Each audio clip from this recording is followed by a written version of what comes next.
I would like to celebrate and congratulate the new world champion, Gukesh, because obviously he had a really amazing feat.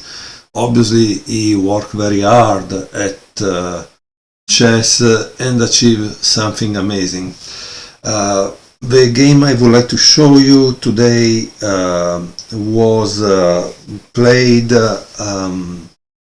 in the New Delhi Patna Open, and it seems that Gukesh said this game has a lot of sentimental value for Gukesh because this was the encounter that helped him to become a Grandmaster. So he was white and his opponent was Sharma Dinesh Kumar. He was in that time rated 2497 and Kumar was 2303. Gukesh opened with e4, e6, d4, d5 and 9 d2. This is called the Tarrasch variation of the French defense. Black continued with bishop e7, e5, c5, attacking the center, right? c3, knight c6, obviously putting more pressure on the center. This is all typical for the French. Bishop d3, c takes d4, c takes d4, and of course now black plays queen b6. The question you have at this point is why black doesn't take on d4. And of course I want you to learn about chess, but in order to learn you need to do some effort, right? So one of the things I generally advise you to do is to buy one of this glass clock with a sand inside, turn it, you have 3 minutes, you can also have it more, but 3 minutes should be enough. And if you have put the position on the board like me, you need to ask yourself why black cannot take on d4, because it's a mistake, right? And you think for 3 minutes. If you cannot find it, of course I will show it to you, but at least try to do this exercise because it will help you a lot. Okay, so I hope you pause the video. If you take on d4, it's a big blunder, not because you play queen a4, because the knight would just return back, but because of this.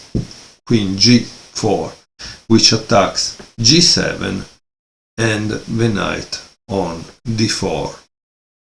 So that's the reason why you cannot touch this pawn, but it's correct to play queen b6.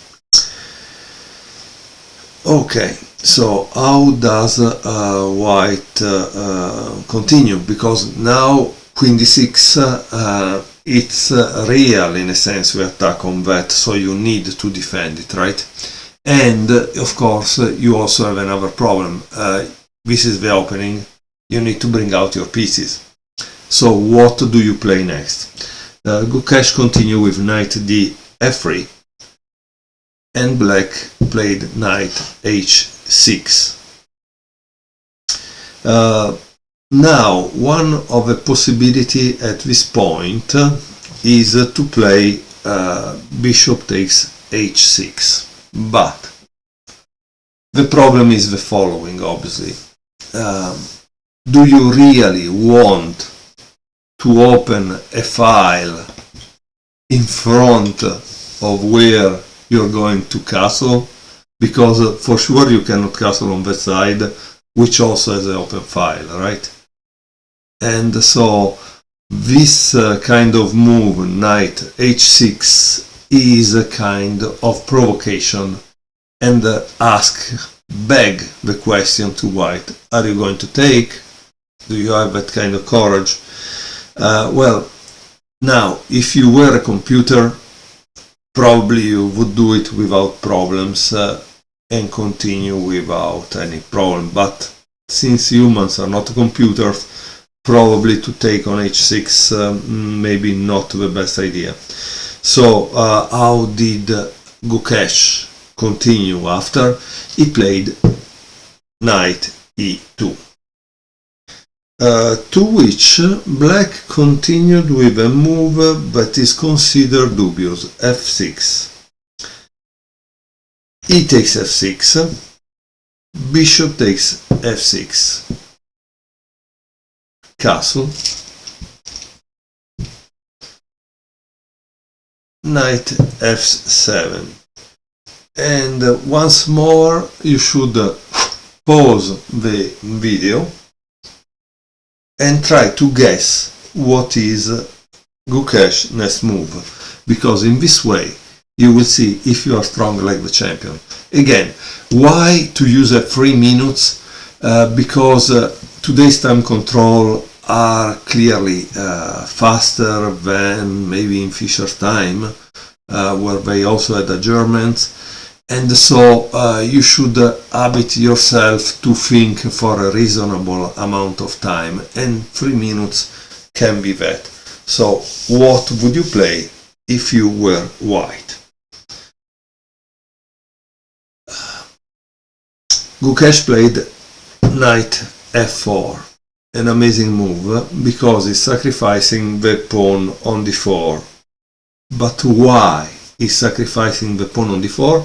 Because as many of these champions like Gukesh, I have seen many games by Kasparov, they want to keep the enemy king in the center.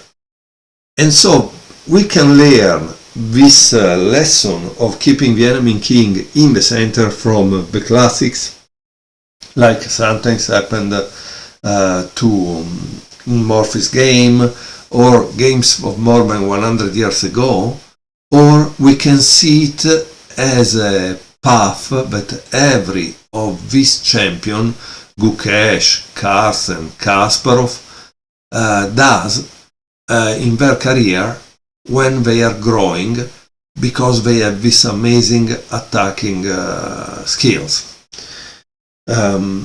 Now, it was possible to play also bishop e3, okay? And I urge you to eventually study that line and see what will be your variations that you come up after. For now, I will just show you the f4, knight f4, and this idea that he sacrificed the d4 pawn for keeping the king in the center. So what does Gukesh play now? He played knight h5. And here black continued with knight takes f3. But it was possible also to go back. Let's see what happens to going back, okay? Knight takes f6, g takes f6, bishop e3, attacking the queen, queen c7, rook c1, e5, knight h4, opening the diagonal, bishop e6, f4, and so this is obviously one of the consequences of moving the knight f3, that you can actually also attack with a pawn, e4, and now again take a minute to consider what would be the next move by Gukesh, because it would be f5, obviously, and after bishop d7 there would be this bishop b5, and white has a great advantage. As you can see, yes, black has the central pawns, but as you can see, the king is in the center, all the lines are open and attacking the enemy. So it's really a great position for white. Let me return back. Okay, I think we are back in the position from which I show you the line knight c6. So what happens if black goes back, and instead in the game black played knight takes f3, after which obviously there is queen takes f3, and here again you have some choices to make. In the game bishop e5 was played. Another possibility could be queen d8, and this I think you should study it for yourself. What would you do if you were white? Because obviously in the game Gukesh had to consider that. Okay, so bishop e5 was played. How does Gukesh continue? Obviously at this point you need to finish the development, which means to connect the rooks. How do you connect the rooks? Playing bishop e3. However, another possibility was this, which is also the idea of exploiting the center, right? The attack on the center, for which Gukesh sacrificed the pawn on d4. But this makes sense because you develop and you gain a tempo. Also, if of course you are still putting the pawn in pre, like it would be said, right? But in this case, obviously black just returned back. He didn't was over greedy. And now there is the other idea that you always have in this kind of game when you want to keep the enemy in the center, the enemy king in the center. You obviously have to do what? Try to pause and think what is the next move for white, because it's kind of typical, right? The move is bishop c5 because it prevents black from castling. And this is many people, especially beginner, might not know, but castling is not a rook move. Castling is a king move, and the rule is that the squares that the king must go through must not be controlled by the enemy. So you cannot play this because the square f8 is controlled by the bishop c5. Okay, so that's a good rule to know, like the en passant, let's say. Bishop d7, rook f e1. Again, once you have kept the enemy king in the center, obviously you want to attack the center with your rooks. Queen c7, trying to keep this. Rook a c1, exploiting the other file. Rook c8. Of course, rook c8 could have a kind of back rank mate if this wasn't there also, but I don't know. Let's see what happens. I never saw this game. I know that it's an attacking game from Gukesh. Gukesh has many beautiful games, so why we are not studying this new champion? It's incredible to me, no? Because clearly it's a brilliant young mind that should be praised and studied his games, and maybe he will also become greater of Magnus, who knows, because I mean Magnus is really amazing, but unfortunately age it's terrible for everybody, right? Because becoming old is the real problem, right? Okay, how do you continue here for white? There are a few possibilities, okay? There is a long line given in the comment to this game that I don't think it's one can calculate it by himself. It looks like always a computer made, because computers find these amazing possibilities. In the game, Gukesh played Queen G4, but the line that you should see is this Bishop B5. That is very, very interesting, because it ends up with a checkmate in about 11 moves. So let's see it, okay? So what happened after Bishop B5? Let's say that black takes, and there is knight takes G7. Bishop takes G7. Now the problem is, if you take, this is not protected, right?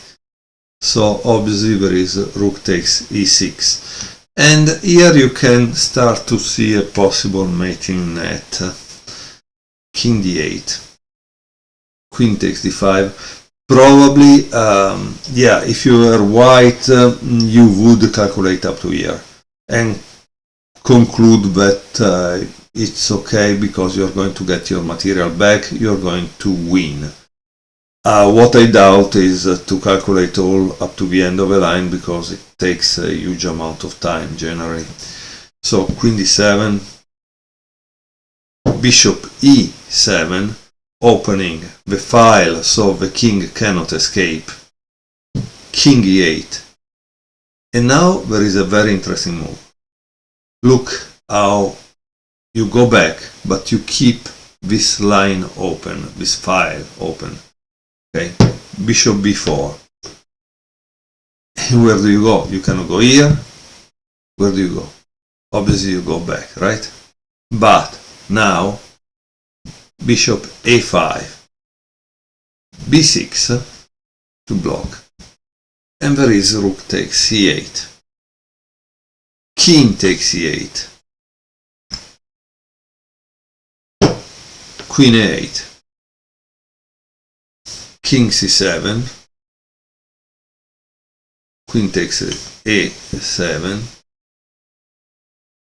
King C8, Queen A8, and now you see every time there is a little change in the position. In this case, the pawn B6 is not protected by the pawn A7 anymore. So what happens that when you play this, white simply gives checkmate. So what is the checkmate move? Now white can play Bishop takes B6, checkmate. And as you can see, all this back rank is controlled by the queen. These two squares are also controlled. This square is controlled by the rook. The rook is also protecting this. So where do you escape? Nowhere. So this is a checkmate. Okay, let me return back to the position in from which we started this line. Okay, so this was the position. In that position we just saw the possibility of playing Bishop B5, okay, which would have brought a checkmate, but in the game Gukesh played Queen G4, okay, very interesting move, because after G6 once more you have to pause and see how do you win, okay. okay? How do you win? So once more, I can tell you that in this position you still have bishop b5. That is a possibility, okay? But Gukesh played another move which is amazing. He played knight g7. Boom. And of course, here, yes, I think Gukesh had to calculate kind of very precisely, and that's why this game is so beautiful. It's a game that we should all try to memorize and learn. How does black continue? Of course, you have to calculate what happens after king d8, okay? But in the game it was played bishop takes g7, to which you continue in a very strong manner, right? Because you need at this point to find a way to give a checkmate attack, otherwise you have lost a lot of material for no reason, right? So obviously the next move is rook takes e6. That's why knight g7, right? You want to move away and create a line of attack, a direct line of attack. Black played king d8, to which followed bishop e7. He cannot go anywhere.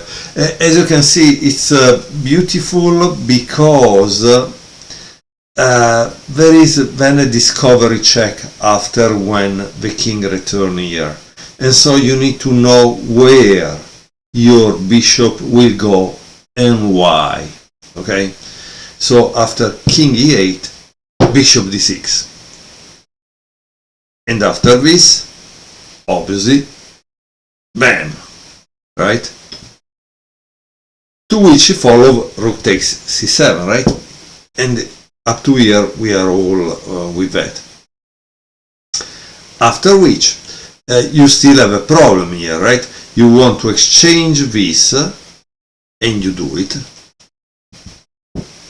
But when it takes back, you have a problem that this is a pin, right? So you have to do something to unpin it. And Gukesh played queen f4, ending practically the game, because this will go down, this will still be pinned. I don't know, the game is clearly over. There was, however, another possibility. Let's say that he could directly pin that, and after this he would just play this move, which pins this again. And he has obviously a huge material advantage that should win the game, because this is also attacking this, okay? So a beautiful game by Gukesh that made him reach the Grandmaster title. I hope you enjoyed it. I will show more games, more attacking games by Gukesh in other videos, because I do believe we need to celebrate this new great world champion. Thank you very much for watching.